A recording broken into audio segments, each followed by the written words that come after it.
ভোলায় মুগ ও ফেলন ডালের ভালো ফলন হয়েছে। ডাল তোলা, শুকানো ও বীজ সংরক্ষণের কাজ করছেন কৃষক। অনুকূল আবহাওয়া ও পোকার আক্রমণ না হওয়ায় ডাল আবাদ করে বড় ধরনের সমস্যায় পড়তে হয়নি কৃষককে। কৃষি বিভাগ বলছে, ভালো জাতের বীজ পাওয়া গেলে দেশের ডাল উৎপাদনে ভোলা বড় ভূমিকা রাখতে পারবে। ভোলা থেকে হারুনুর রশিদের পাঠানো তথ্য ভিডিও চিত্রে সুদীপ্তা মাহমুদের রিপোর্ট।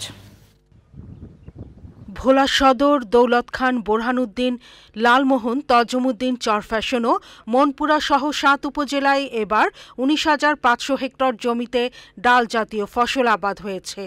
এর মধ্যে মুগ ১৫,৫০০ হেক্টর জমিতে এবং ফেলন ডাল ৫,০০০ হেক্টরে আবাদ করা হয়েছে। দিনে দিনে এ অঞ্চলে ডালের আবাদ বাড়ছে। প্রতি হেক্টর জমিতে ডালের ফলন পাওয়া গেছে ২.২ মেট্রিক টন। আমার সংস্থার মধ্যে বীজ দিছে, সেই বীজে ভালো হয়। আমি এবারকার মতো কোনো ফসল পাই নাই। এই ডাল অনেক বছর পর্যন্ত করি, এই ডাল ফলন কোনো বছর এরকম মতো পাই নাই।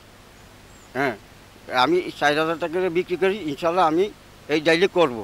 ৩২ অংশ আলে দিলে আমার ফলন ভালোই ধরছে। ধরার পর আমি 2 তোলা দিছি, দেওয়ার পর আমি ডালটা বেচছি, বালাই টাকা পাইছি। কৃষি বিভাগের পাশাপাশি পল্লী কর্ম সহায়ক ফাউন্ডেশন, PKSF এর কৃষি ইউনিটের আওতায় গ্রামীণ জন উন্নয়ন সংস্থা কৃষকদের কারিগরি সহায়তা দিয়েছে। এই জেলাতে ডাল একটি সম্ভাবনাময় ফসল। কৃষক ইতিমধ্যে মুগ ডাল এবং ফেলন হারভেস্ট করা শুরু করেছে। বাজারে তারা ভালো দামও পাচ্ছে। ভবিষ্যতে আধুনিক জাত পাওয়া গেলে এই জেলাতে উত্তরোত্তর এর আয়তন বৃদ্ধি পাবে বলে আমি মনে করি এবং স্থানীয় চাহিদা মিটিয়ে দিচ্ছে অন্যান্য জেলাতেও ডাল রপ্তানি করতে পারবে। কৃষি বিভাগ কৃষককে প্রশিক্ষণ, বিনামূল্যে বিনামুগ ৮ জাতের ভিত্তিবীজ বিতরণ এবং বীজ সংরক্ষণের উপকরণ বিতরণ করেছে। Sudipta Mahmud, channel I.